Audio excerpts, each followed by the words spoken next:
On est aujourd'hui le 6 dans le mois de Tammuz, même si c'est un mois un peu dur, un peu chaud, mais malgré tout cela, il faut toujours trouver la lumière, comme on a essayé de comprendre hier.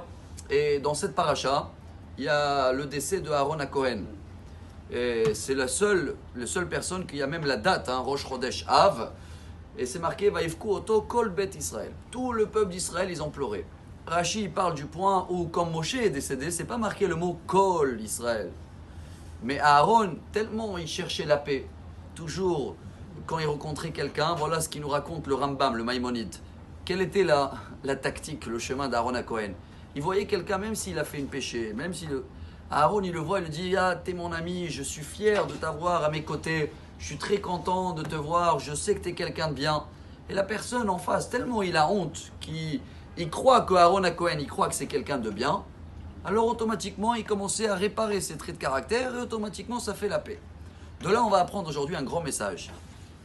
C'est l'Aïloula aujourd'hui d'un grand rabbin, il s'appelait Rabbi Haïm de la Rosa. Et c'était un des élèves du Rashash, décédé il y a à peu près 250 ans. Il est enterré à Jérusalem dans les monts des Oliviers.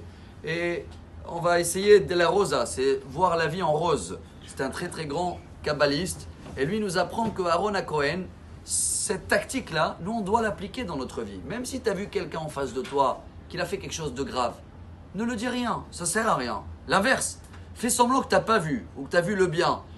J'avais étudié ça il y a quelques temps, je me rappelle c'était Shabbat dernier, j'ai marché pour aller à la synagogue, et je vois une petite équipe de jeunes que je connais, qui reviennent de la plage. Bon, c'est samedi après-midi, je suis en costume, eux ils arrivent de la plage, et je me rappelais juste de ce message qui travaille dans ma tête, j'ai dit je vais essayer la tactique d'Aaron à Cohen. Quand ils arrivent devant, je les ai dit bravo, franchement, à votre âge, d'aller à pied jusqu'à la mer, sans téléphone, Shabbat, et de tenter comme ça de retourner, bravo. Je sais qu'ils m'ont regardé comme ça, il y en a un que je l'ai revu 2-3 jours après, il me dit tu sais, Shabbat, quand tu nous as dit et tout, j'ai un ami à moi qui était là-bas à côté, il m'a dit quoi? On a le droit d'aller à la plage comme ça, Shabbat, et il a dit voilà, moi je vais essayer, samedi prochain je viens au cours.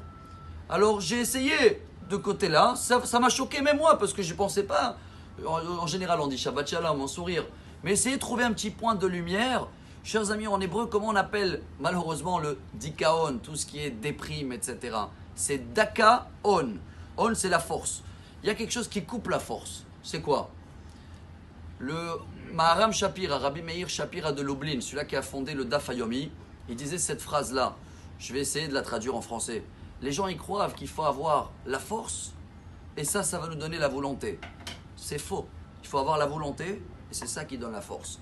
Quand tu as une volonté de voir les choses roses, optimistes, mais même dans la maison, même dans le foyer, des enfants qui grandissent, les plus grands psychologues ils disent que des enfants qui grandissent dans un foyer, on voit toujours tout rose, de la rosa, optimiste. Mais la Torah nous apprend que ça. Il y a eu un problème, c'est pas grave. Kaparat avonot, c'est pour le bien. Mashiach va venir. Mais tout ça, c'est des messages de optimisme, chers amis, de voir les choses bien, de trouver par force le shalom. Alors venez, on essaye de faire comme Aaron à Cohen.